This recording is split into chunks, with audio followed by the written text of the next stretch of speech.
Students, मैं Sameer Khan ambition science campus में आपका वापस स्वागत करता हूँ एक नए टॉपिक के साथ। और हमारा नया टॉपिक है रासायनिक अभिक्रिया के प्रकार। क्या है गाइस? रासायनिक अभिक्रिया के प्रकार। रासायनिक अभिक्रिया के प्रकार हमने पढ़ने हैं तो हमने रासायनिक परिवर्तन पढ़ा था। रासायनिक परिवर्तन से ही क्या होती है? रासायनिक अभिक्रिया होती है। रासायनिक अभिक्रिया को करने के लिए रासायनिक समीकरण की आवश्यकता होती है। रासायनिक समीकरण में तत्वों को या क्या कहते हैं, तत्वों को या तो प्रतीकों के रूप में या अणुसूत्र के रूप में लिखना रासायनिक समीकरण कहलाता है। और रासायनिक समीकरण के द्वारा ही कौन सी अभिक्रिया संपन्न होती है? रासायनिक अभिक्रिया। मैंने यहाँ पे टॉपिक डाला है रासायनिक अभिक्रिया के प्रकार। क्यों? क्योंकि रासायनिक अभिक्रिया कई प्रकार की होती है। उसमें हमें ये समझ में आना चाहिए किसी में टेम्परेचर ज़्यादा, किसी में एक अभिकारक, किसी में दो अभिकारक, किसी में यौगिक, किसी में तत्व, किसी में परमाणु, किसी में मिश्रण।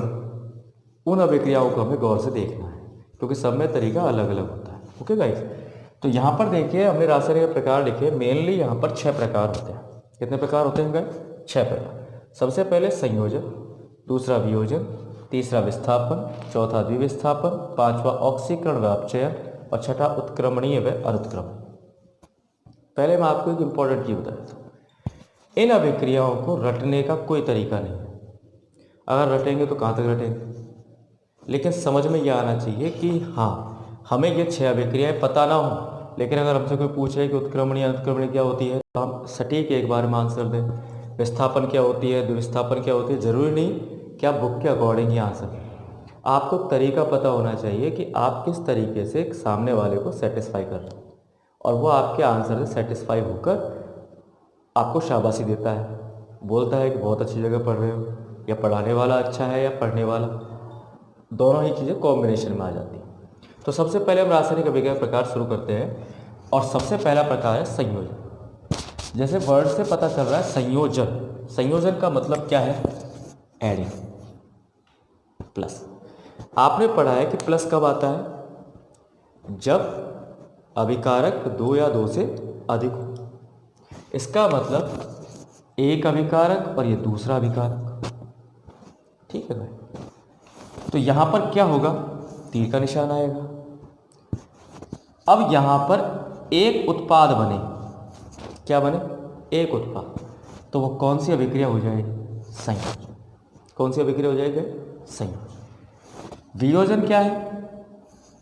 जो संयोजन अभिक्रिया में उत्पाद बना, ये उत्पाद है, प्रोडक्ट, इसको आप रिएक्टेंट बना दो, मतलब अभिकारक बना दोगे, तो जो अभिकारक है वो क्या बन जाएंगे? उत्पाद। देखिए XY बराबर तीर का निशान, क्योंकि एक अभिकारक है और एक अभिकारक से जब 2 बने X + Y, तो बताइए कौन सी अभिक्रिया हुई गाइस? वियोजन हुई या नहीं हुई? थर्ड, मैं भी रफली आपको समझा रहा हूँ, फिर आपको समझ में आ जाएगा। विस्थापन क्या है? यहां पर भी लिखा है X + Y, उत्पाद में भी बने X + Y, है ना। यहां पर जो X है वो एक धातु है और जो Y है वो एक यौगिक है। यौगिक किससे बनेगा? धातु से बनेगा। और जो यहां पर X है वो भी एक धातु है और जो Y है वो क्या है? यौगिक है। विस्थापन की बात कर रहे हैं तो ये धातु जो है ये तो आ जाए इसके ऊपर और ये आ जाए इसके ऊपर, तो कौन सी अभिक्रिया हो जाएगी? विस्थापन अभिक्रिया हो जाएगी। कौन सी अभिक्रिया हो जाएगी? विस्थापन अभिक्रिया। वही यहां पर द्विविस्थापन। द्विविस्थापन में क्या? X + Y, तीर का निशान X + Y। यहां पर खास बात होती है कि विस्थापन में तो एक धातु है यौगिक, लेकिन यहां पर X का मतलब भी यौगिक और Y का मतलब भी यौगिक, तो X और Y का मतलब भी क्या हो जाएगा? यौगिक। तो ये यौगिकों के जो धातु हैं वो आपस में क्या हो जाएंगी? एक्सचेंज हो जाएंगी। क्या हो जाएंगे? एक्सचेंज हो जाएंगी। और एक्सचेंज हो जाएंगी तो जब बराबर 2 बार विस्थापन होगा इसलिए बोलेंगे डबल डिस्प्लेसमेंट। ऑक्सीकरण अपचयन, जैसा वर्ड से पता चल रहा है, ये किसके लिए है? ऑक्सीजन के लिए। किसके लिए है? ऑक्सीजन के लिए। इसके साथ में हाइड्रोजन भी हो तो कोई दिक्कत नहीं। मेनली ये किसके लिए है? ऑक्सीजन के लिए। उत्क्रमणीय और अनुत्क्रमणीय का मतलब, उत्क्रमणीय वो होती है जिसमें एक अभिक्रिया चली, बनी, बनने के बाद में नया उत्पाद बनाया और उस नए उत्पाद से वापस मूल पदार्थ को प्राप्त कर ले तो वहाँ पर वो कौन सी अभिक्रिया होगी? उत्क्रमणीय अभिक्रिया होगी। क्या होगी गाइस? उत्क्रमणीय अभिक्रिया। अनुत्क्रमणीय क्या होगी? जिसमें अभिक्रिया लेफ्ट साइड से राइट साइड ही चलेगी लेकिन राइट से वापस लेफ्ट नहीं आएगी। ओके गाइस, तो यहाँ पर ये अभिक्रिया छोटी सी है जो मैंने आपको तरीके से समझा दी। संयोजन का मतलब एडिंग हो रही है, एडिंग हो रही है मतलब 2 पदार्थ जुड़ रहे हैं और उत्पाद बनेगा कितना? 1। तो कौन सी अभिक्रिया? संयोजन। वियोजन क्या? वियोजन का मतलब टूटना, टूटने का मतलब 1 से टूटेगी तो क्या बनेंगे? 2।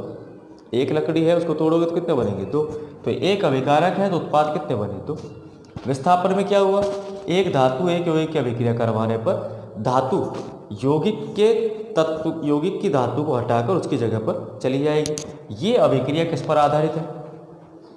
सक्रियता श्रेणी। हालांकि समझने के लिए तो सारी अभिक्रियाएं हमारी इस पर ही आधारित होगी। क्यों? क्योंकि हमें एग्जाम्पल इन्हीं में से लेने हैं, धातु में से, इनसे बाहर नहीं जाना और क्वेश्चन इनसे बाहर जाता भी नहीं। ठीक है, तो यहाँ पर ऑक्सीकरण, अपचयन, उत्क्रमण, अनुत्क्रमण, मैंने 6 अभिक्रिया आपको पढ़ाई। अब इनमें सबसे पहले हम कौन सी अभिक्रिया लेंगे? संयोजन और वियोजन, क्योंकि दोनों एक जैसी हैं। फिर हम पढ़ेंगे विस्थापन और द्विविस्थापन, दोनों एक जैसी हैं, थोड़ा सा डिफरेंट है। ओके गाइस, तो अब सबसे पहले अभिक्रिया स्टार्ट करेंगे संयोजन और वियोजन। दोस्तों अब देखो स्टूडेंट्स, हमने यहाँ पर दोनों अभिक्रिया लिख दी, संयोजन और वियोजन। संयोजन किसे कहते हैं मैंने आपको समझा दिया अभी। पहला पॉइंट, संयोजन उसे कहते हैं जिसमें 2 अभिकारक अभिक्रिया करते हैं द्वारा एक उत्पाद बनाए।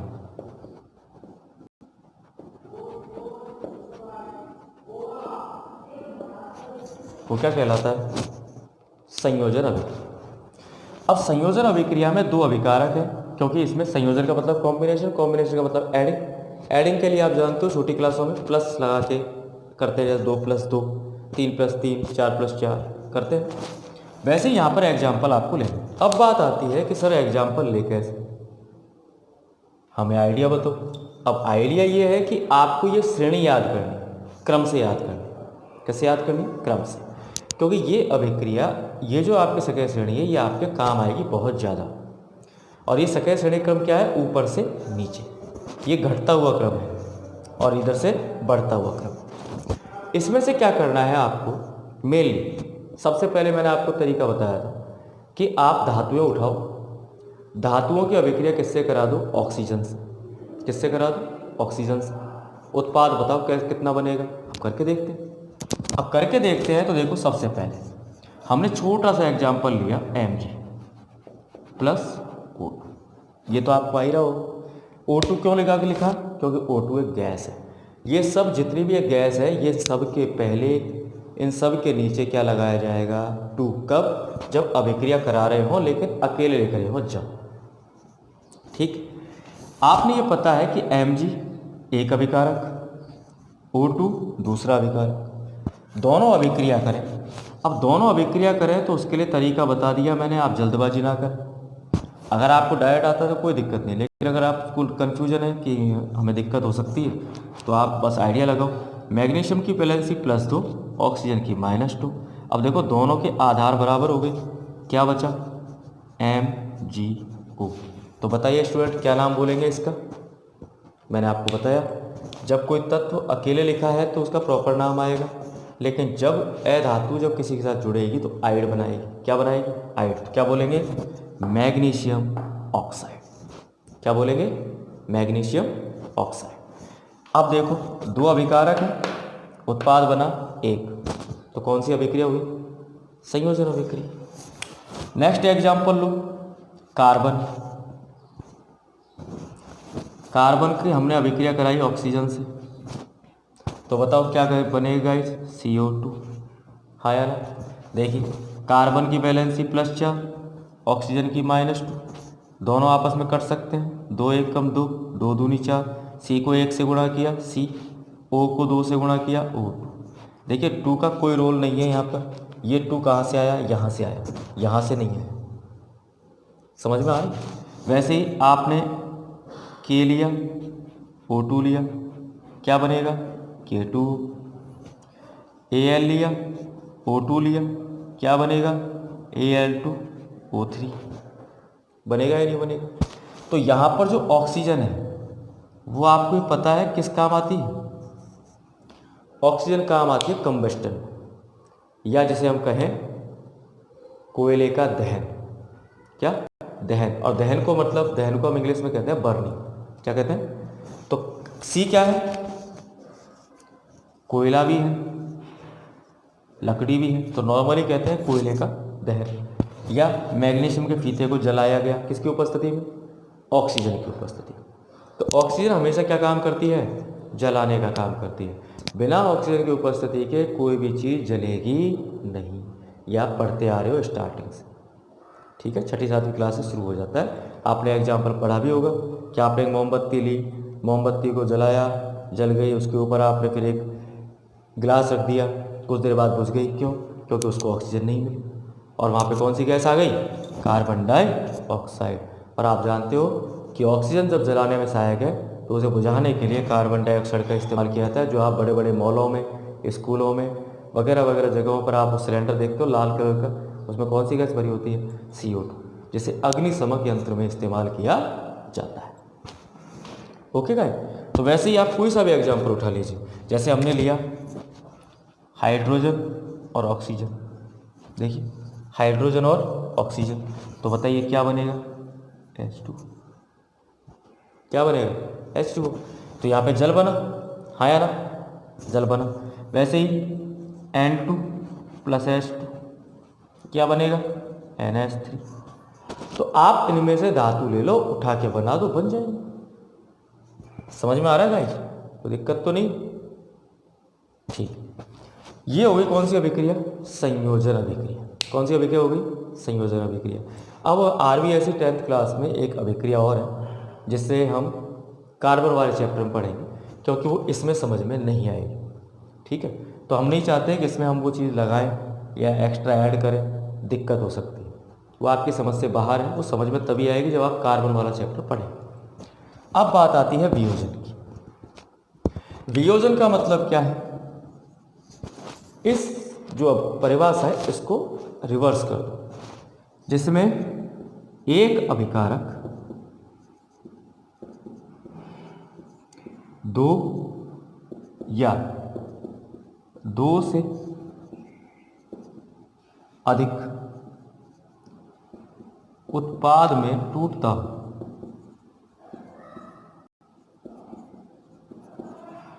उसे क्या कहते हैं, वियोजन अभिक्रिया कहते हैं गाइस। क्या कहते हैं, वियोजन।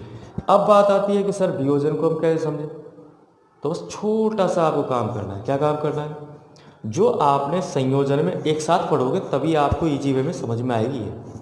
तो संयोजन में जो उत्पाद बने हैं उनको तो बना दो अभिकारक, और जो अभिकारक हैं उनको बना दो उत्पाद। हालांकि सब में ऐसा नहीं होता, ठीक है, क्योंकि राख से वापस हम धातु नहीं निकाल सकते, लेकिन समझने के लिए हम कर सकते हैं। तो एग्जाम्पल एक मैं आपको बता देता हूँ। देखिए MgO, तीर का निशान, Mg + O2। एक एग्जाम्पल H2O, ये आपने सुना है अच्छी तरह, ये पानी लिक्विड, इसको आप क्या करोगे, गर्म करोगे, या पानी की रॉड पानी में रॉड डालते गर्म करते, तो वहाँ पे आपने उसको विद्युत धारा दी। क्या दी, विद्युत धारा। अब देखो ये सब मैंने ये जो चीज़ें लिखी तीर के निशान के ऊपर लिखी, क्यों लिखी, क्योंकि उत्प्रेरक हो, ताप हो, दाब हो, उन सबको तीर के निशान के ऊपर लिखा जाता है, वो उत्प्रेरक का काम करती है। तो क्या बनेगा गाइस, देखो H2 + O2 बनेगा। क्या बनेगा? H2 plus O2। तो अब देखो ये हाइड्रोजन गैस निकली और ये ऑक्सीजन गैस निकली। लेकिन ये तो हम नॉर्मली बता रहे हैं, लेकिन इसका प्रैक्टिकल भी है, लेकिन कुछ क्लासों में नहीं है। जैसे आपकी 10th क्लास में इस साल नहीं है, लेकिन पहले था। ठीक है, वो मैं आपको भी बता दूँ। समझ में आ रहा है गाइस? तो आप इन सब चीज़ों को आप संयोजन करके चलो, फिर इनको ही वियोजन बना दो। आपकी वियोजन अभिक्रिया आपको कंठस्थ हो जाएगी, हाँ भाई मैंने वियोजन पढ़ लिया। लेकिन वियोजन में यहाँ पर कुछ रिएक्शन है, वो रिएक्शन मैं आपको, इसमें 3-4 प्रकार के रिएक्शंस हैं, वो मैं आपको बताता हूँ एक एक करके, फिर आप उसको देखिएगा। ओके, यहाँ पर हमने H2O लिया और क्या बनाया था? H2 plus O2। यहाँ पर आपने क्या दी इसको? विद्युत धारा। क्या दी गई?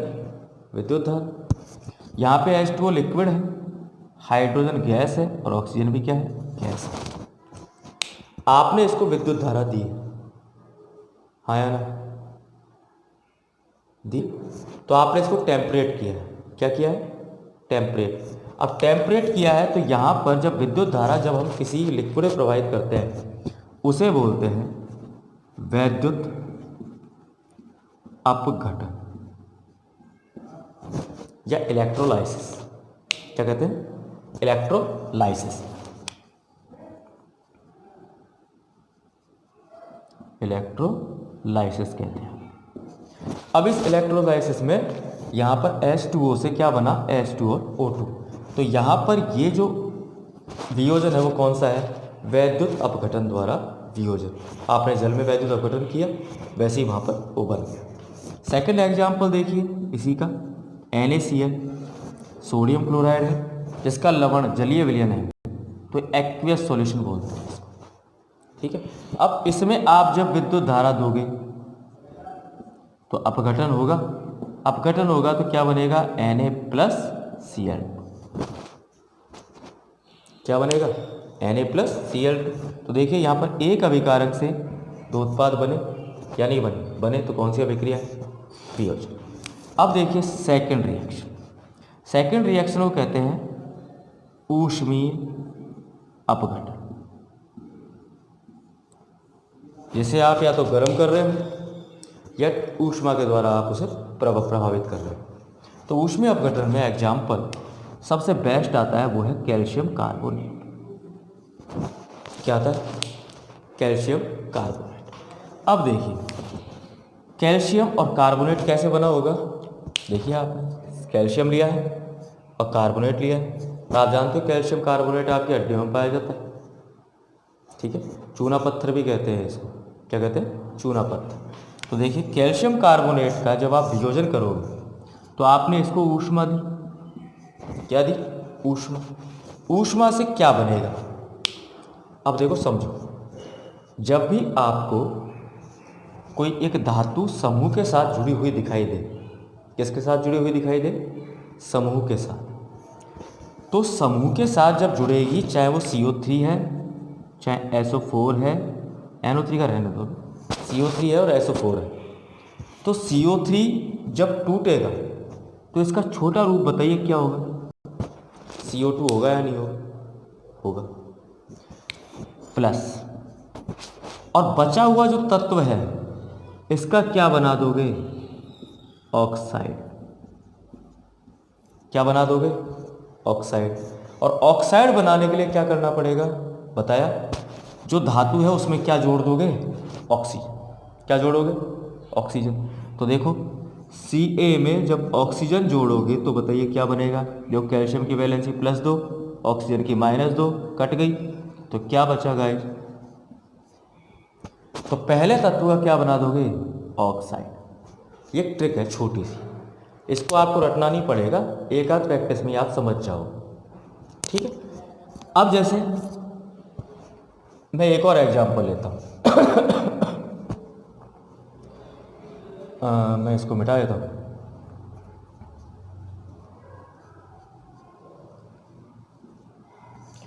मैं एक एग्जांपल और लेता हूँ।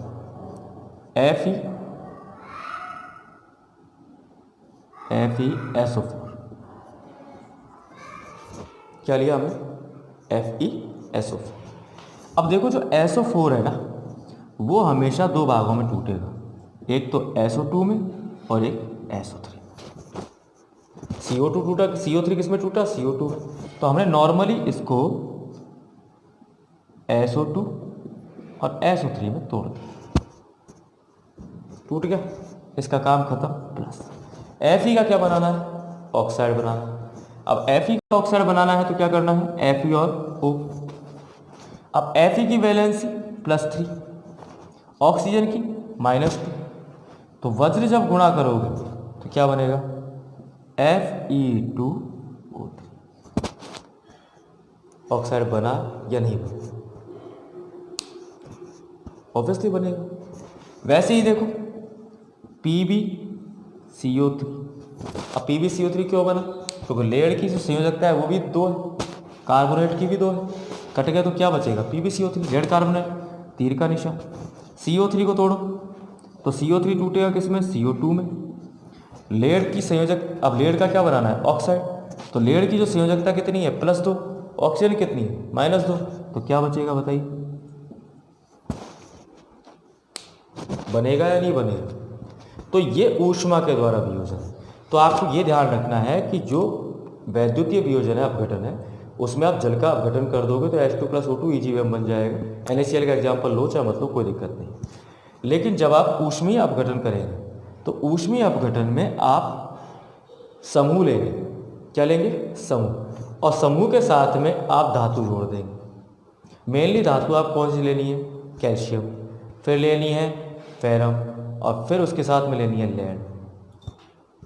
चाहे आप कोई सा भी ले लो, जिंक सल्फेट ले लो, जिंक कार्बोनेट ले लो, है ना, सोडियम कार्बोनेट ले लो, ठीक है। गर्म करोगे तो क्या होगा वो ये आप समझ जाओ। ओके, तो यहाँ पर आपका ऊष्मीय अपघटन कंप्लीट हुआ। पहला आपको पढ़ाया मैंने वैद्युत अपघटन, दूसरा है ऊष्मीय अपघटन। लेकिन देखो खास बात, एक अभिकारक और 2 उत्पाद बन रहे हैं। तो ध्यान रखना, इसे मैं लिख भी देता हूं आपको, नोट कर लेना। नोट, धातु जब, चलो मैं यहां से हटा के यहां लिख देता हूं। देखिए, धातु जब समूह से जुड़ी हो तो समूह को छोटा करके तोड़ते हैं। वह धातु का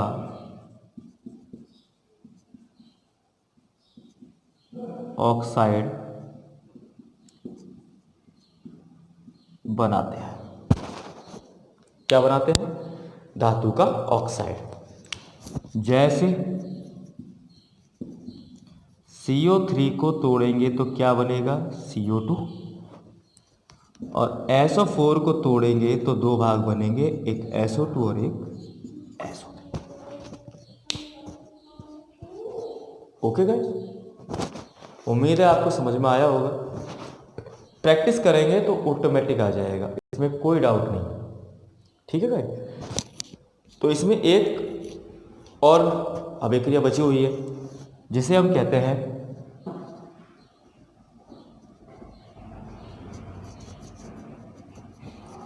प्रकाशीय वियोजन। क्या कहते हैं? प्रकाशीय वियोजन। तो थर्ड इसमें जो बचती है वो है प्रकाशीय वियोजन। अब प्रकाशीय वियोजन का मतलब सूर्य के प्रकाश में, किसके प्रकाश में? सूर्य के प्रकाश में। अब सूर्य के प्रकाश में जो करेंगे उसके लिए आपको बता देता हूँ। आपको एग्जाम्पल लेना है किसका? Ag का। और Ag को किसके साथ जोड़ना है? Br के साथ। हाइड्रोजन का भी ले सकते हो, AgBr, AgBr। ये सिल्वर ब्रोमाइड है। क्या है? Silver bromide. और इसका यूज होता है कहाँ? फोटोग्राफी में। ये जो आप रील वगैरह जानते होंगे, पहले आजकल डिजिटल कैमरे, पहले रील वाले जो कैमरे थे उनमें क्या होती थी, रील आती थी और रील को इस AGBR के सॉल्यूशन में डाला जाता था और उसको एक लाइट दी जाती है, सनलाइट हो चाहे वैसी लाइट हो, उसमें रख के उसके रील को बिल्कुल साफ़ किया जाता था। तो यहाँ पे आप देख लो AG और BR है, तो आपको ज़्यादा कुछ सोचना नहीं है, AG प्लस। अब बात आती है BR लिखूँ या BR2 लिखूँ, बताइए। अब आप समझ लीजिए, BR हैलोजन गैस में आती है और गैस है, चाहे बेशक ये लिक्विड है, कमरे के ताप पे लिक्विड है, धातु, लेकिन यहाँ पर इसके लिए भी क्या इस्तेमाल होगा? BR। वैसे ही AgCl, तीर का निशान, वही सूर्य के प्रकाश में क्या बनेगा? Ag plus Cl। तो ये सिल्वर ब्रोमाइड फोटोग्राफी में यूज किया जाता है। आपकी बुक का एग्जांपल दे देता हूँ, HBr जो भी सूर्य के प्रकाश में है, और क्या बनेगा? H2 plus Br। तो वियोजन अभिक्रिया में आपने 3 वियोजन पढ़े, वैद्युतीय अपघटन, दूसरा ऊष्मीय अपघटन और तीसरा प्रकाशीय अपघटन। मैंने आपको सारे एग्जाम्पल दे दिए हैं और उम्मीद है आपको अच्छा लगा होगा। इसको घर पे आप प्रैक्टिस करके देखिएगा, मज़ा आएगा, एंश्योर बोल रहा हूँ। आप इसको करके देखोगे तो ऑटोमेटिक समझ में आएगा। और मेरी रिक्वेस्ट है कि आप अपना टाइम यूटिलाइज करें। आप ये ना सोचें 20 मिनट या 25 मिनट या 15 मिनट की क्लास है, नहीं, आपको उसे यूटिलाइज करके 1-1.5 घंटा बढ़ाना है, ठीक है ना। क्योंकि ऐसा नहीं कि मैंने पढ़ा दिया एग्जाम्पल रट लिया, नहीं, आप ये एग्जाम्पल देखो क्यों लिखा, तो आपको ऑटोमेटिक समझ में आएगा। अब जैसे संयोजन अभिक्रिया मैंने आपको एग्जाम्पल दिए, वियोजन में दिए, ठीक है। ऑक्सीजन जहाँ भी आए वो दहन में आएगी, कंबस्टन बोलते हैं, ठीक है, बर्निंग कहते हैं। ऑक्सीजन का जहाँ भी यूज होगा वो दहन करेगी। तो आप यहाँ पे टॉपिक डाल सकते हो, मैग्नीशियम का दहन, कोयले का दहन, पोटेशियम का दहन, एल्यूमिनियम का दहन, ठीक है ना। हाइड्रोजन और ऑक्सीजन के द्वारा निर्मित नाइट्रोजन और हाइड्रोजन मिलके NH3 बनाए। इस प्रकार आप क्लास देखें। ओके स्टूडेंट, तो आज के लिए मैं आपको 2 ही अभिक्रिया पढ़ा रहा हूँ, संयोजन और वियोजन। और अगर कुछ भी भूल गए या कुछ समझ में नहीं आया हो तो आप कमेंट बॉक्स में अपना क्वेश्चन डालना, हिंदी में लिख देना, कोई दिक्कत नहीं, क्वेश्चन डालना, मैं उसको सॉल्व करूँ और आपके सामने उस क्वेश्चन का आंसर दूँगा। ओके गाइस, तो आज के लिए इतना ही, ठीक है। थैंक यू एंड घर पे रहो, सुरक्षित रहो। Okay bye.